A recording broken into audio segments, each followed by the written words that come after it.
अस्सलाम वालेकुम viewers, doctor रहीक चांद और हाफिज अबूबकर जान आपकी खिदमत में हाजिर हैं और जबरदस्त सा मेला सजा हुआ है जेबीटी का ये फाइनल और इसमें जबरदस्त किस्म के हमारे खूबसूरत मेहमान, उनमें से एक मेहमान जो किसी तारीफ के मुहताज नहीं होगी कि जानी पहचानी शख्सियत मेरी मुराद है पीटीपी के ज़िली रहनुमा हनीफ खान। बाकी सुनते हैं इनकी कहानी इन्हीं की जुबानी। अस्सलाम वालेकुम सर।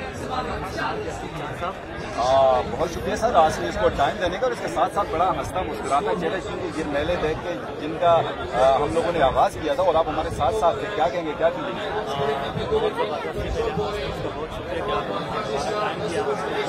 क्यों नहीं चांद साहब आपके पास हमारे पास हमारे पास वो नहीं है, लेकिन इतना गुलदस्ता आगे सामने आए रहते यंग जनरेशन सारे क्योंकि यार मेरी हमारा पाकिस्तान हुए तो उसमें दोबारा कोई खुशी आ रही है, तो इससे बात क्या हो। आप खुद भी प्लेयर रहे हैं, टूर्नामेंट खिलवाए हैं आपने बहुत सारे। आप ये समझ रहे हैं कि जेबीटी के हमारा यंग टैलेंट उभर के सामने आएगा और इंशाल्लाह वो मजीद आगे जाएगा नेशनल।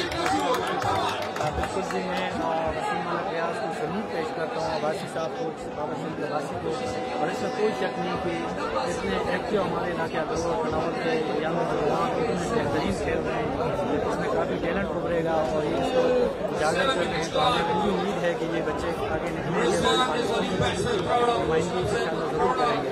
और इसमें जहाँ तक खेल का ताल्लुक है तो मेरी इनसे यही रिक्वेस्ट है कि ये फुटबॉल के शो करते हैं तो वसीम रियाज से मेरी खुशी ये रिक्वेस्ट है कि इसके बाद एक फुटबॉल का टूर्नामेंट भी शुरू कर दें ताकि बच्चों को इसमें फुटबॉल वाले प्लेयर हैं वो भी आगे आ सकें।